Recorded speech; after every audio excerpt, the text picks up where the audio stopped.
The AP's role in U.S. elections is really a foundation of what we are as a news organization, and it goes back to the very beginning. We have a vast network of people working on election night. In fact, there's about 5,000 people who will work for the Associated Press on election night gathering the vote. It is the single largest act of journalism that happens every 2 years. And so we will send people out, 4,000 people out to counties and townships where they will collect the vote in person. We will use direct electronic feeds from the Secretaries of State's office. We will scrape websites now, from various counties, and we will compare those results, looking for errors, looking for any issues with the vote count, and so that we can report the most accurate and timely results to our customers and our members.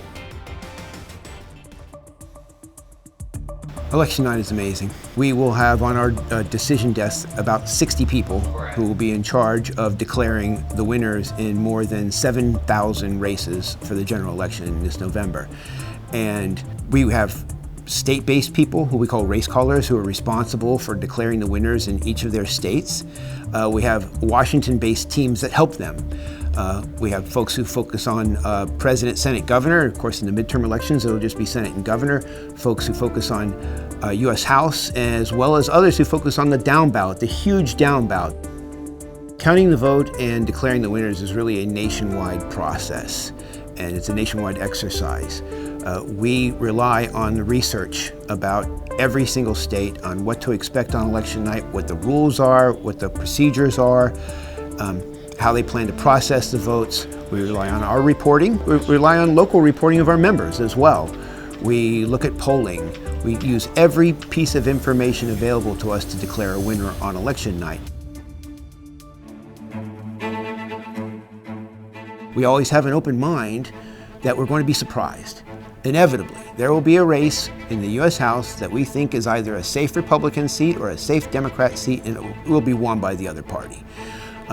But in creating these expectations, we go in and we know the battleground states for U.S. Senate and for governor, and we know the races, the states that we think are likely leaning one way or another. And so when the votes come in and they meet our expectations, it makes it much easier to declare a winner.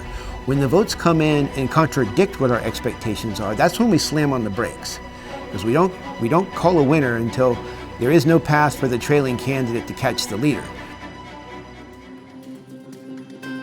AP elections research is very important for our operation on election night.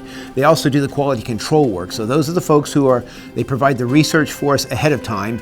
Everything from the vote history to election laws to what is becoming really, really important is the process in which votes are tabulated and how they process mail ballots and early in-person votes and election day in-person votes, and when we can expect to see different results from different states.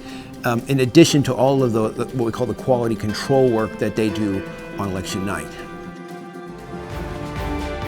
We don't do predictions, we don't do projections, we declare winners. And so when the AP says someone has won, and we write that on the wire, we write, Joe Biden elected president. There's no attribution, it's just a fact.